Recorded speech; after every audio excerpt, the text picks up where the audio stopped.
হলুদ দিয়ে সামুদ্রিক মাছ, জাবা মাছ, আমি এগুলো হলুদ, পরিমাণ মতো লবণ, একটু ঝালের গুঁড়া দিয়ে এগুলো মাখিয়ে রেখে দেবো।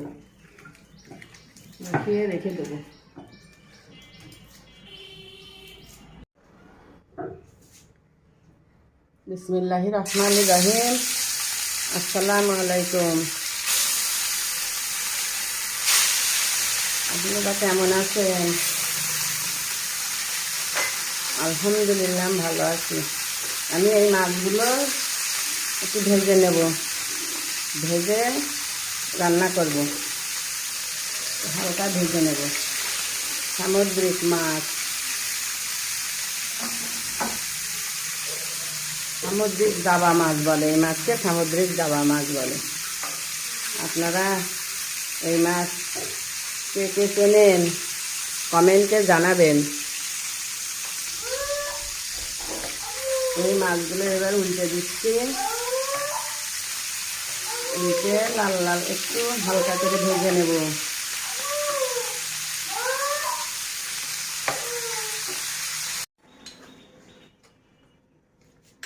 আসসালামু আলাইকুম।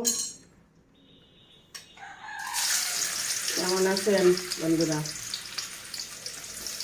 পেঁয়াজ দিয়ে দিলাম,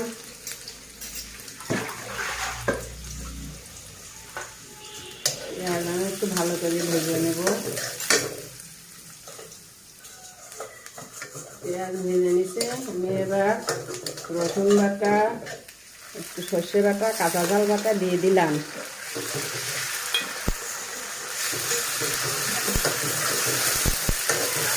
আমি এখন ওই ভাজা মাছটা ঝোল করবো। স্বাদ মতো লবণ, একটু কালার করার জন্য শুকনো ধানের গুঁড়া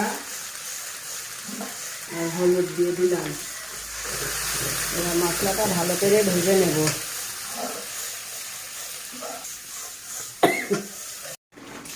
ঝোলের পানিগুলো ফুটে গেছে, আমি এবার মাছগুলো দিয়ে দেবো।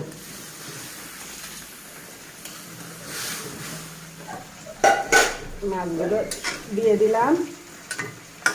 5-10 মিনিট পরে আমি হয়ে যাবে আমার রান্না। ভালো লাগলে আপনারা একটু লাইক, কমেন্ট, শেয়ার করবেন। আল্লাহ হাফেজ।